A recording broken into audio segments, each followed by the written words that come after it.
नमस्कार. आपण पाहत आहात सक्षम महाराष्ट्र न्यूज. समाजसेवा हीच खरी ईश्वर सेवा या भावनेतून पुसद येथे माणुसकीचा सुंदर संदेश देणारा सामाजिक उपक्रम पार पडला आहे. गुरुवर्य ह.भ.प. रामधन महाराज यांच्या 4थ्या पुण्यतिथीनिमित्त पुसद येथील उपजिल्हा रुग्णालयात फळ वाटप आणि अन्नदानाचा कार्यक्रम आयोजित करण्यात आला. माणुसकीची भिंत सोशल फाउंडेशनच्या वतीने आयोजित करण्यात आलेल्या या उपक्रमात रुग्णालयात उपचार घेत असलेल्या रुग्णांसह त्यांच्या नातेवाईकांना फळे आणि अन्नाचे वाटप करण्यात आले. यावेळी गुरुवर्य रामधन महाराज यांच्या स्मृतींना अभिवादन करण्यात आले.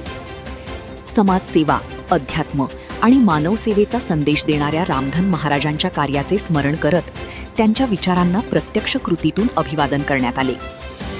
या सेवाभावी उपक्रमाला रुग्ण, त्यांचे नातेवाईक आणि उपस्थित नागरिकांचा उत्स्फूर्त प्रतिसाद मिळाला. यावेळी संतोष रामधन जाधव, विनोद रामधन जाधव, मायाबाई संतोष जाधव, सौ वैशाली विनोद जाधव आणि चिरंजीव श्रीपाल विनोद जाधव यांच्यासह माणुसकीची भिंत सोशल फाउंडेशनचे पदाधिकारी आणि कार्यकर्ते उपस्थित होते. गरजू रुग्ण आणि त्यांच्या नातेवाईकांना मदतीचा हात देत माणुसकी आणि सेवाभावाचा संदेश देणारा हा उपक्रम रामधन महाराजांच्या मानवसेवेच्या विचारांना खरी आधारांजली ठरला. समाजासाठी केलेली सेवा हीच खरी मानवसेवा आणि मानवसेवेतूनच ईश्वर सेवेचा मार्ग साधला जातो, हा संदेश या उपक्रमातून पुन्हा एकदा अधोरेखित झाला. सक्षम महाराष्ट्र न्यूज प्रतिनिधी शरीफ शेख. सत्य, सक्षम, समर्पित.